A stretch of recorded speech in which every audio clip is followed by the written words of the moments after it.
Nessa semana, os agricultores da Europa voltaram a se manifestar. No sudoeste da França, produtores rurais jogaram pneus, terra e esterco em uma estação ferroviária. Já em outra região, os agricultores despejaram chorume em um prédio do governo enquanto um caminhão carregava uma placa que dizia: "Nosso fim será a sua fome". Além disso, rodovias de diversas regiões do país foram bloqueadas por tratores em um movimento que começou há algumas semanas na Alemanha.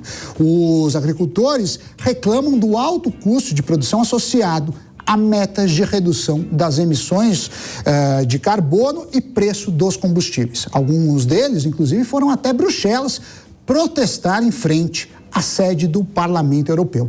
Em resposta aos protestos, a presidente da Comissão Europeia, Ursula von der Leyen, abriu diálogo com grupos agrícolas e ONGs. Temos algumas imagens aí para vocês verem o que aconteceu. Para o secretário do Ministério do Meio Ambiente, Eduardo Lunardelli, o governo europeu não deve se convencer de que o plano verde do bloco não funciona. Confira. Seriam esses protestos dos produtores rurais europeus, deflagrados na Alemanha, em reação à imposição do imposto de carbono sobre o diesel, e que se espalhou pela Europa, inclusive na França, onde os produtores rurais são muito fortes, suficientes para convencer os governos europeus de que o plano verde do bloco não irá funcionar? Eu creio que não. E a razão é muito simples. Geralmente, a eficácia das políticas públicas não é a primeira motivação dos governantes, mas sim o apoio político que eles obtêm ao implementá-las. Eu creio que, no caso específico do Plano Verde, dessas questões climáticas e ambientais, a grande parte da população europeia continua acreditando que a humanidade esteja na iminência de um colapso civilizacional causado por mudanças climáticas antropogênicas.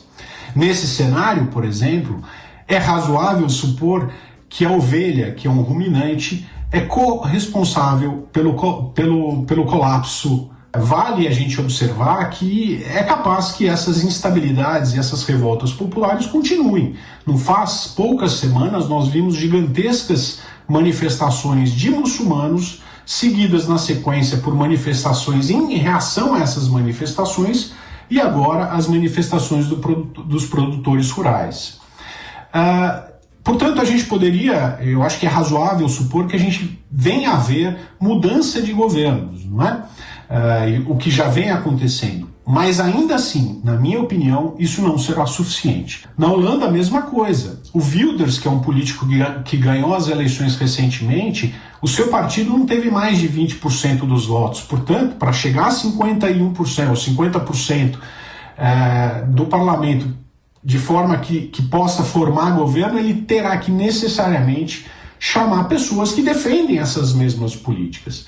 Então fica aqui a pergunta, em se tratando de um continente onde a maior parte dos governos são parlamentaristas, tem essa natureza, e em cima desses governos você tem uma estrutura supranacional da União Europeia, que tem muita força na distribuição de verba e imposição de suas vontades, seria esse sistema suficiente para fazer frente a essas insatisfações que a gente tem visto cada vez mais presentes na Europa?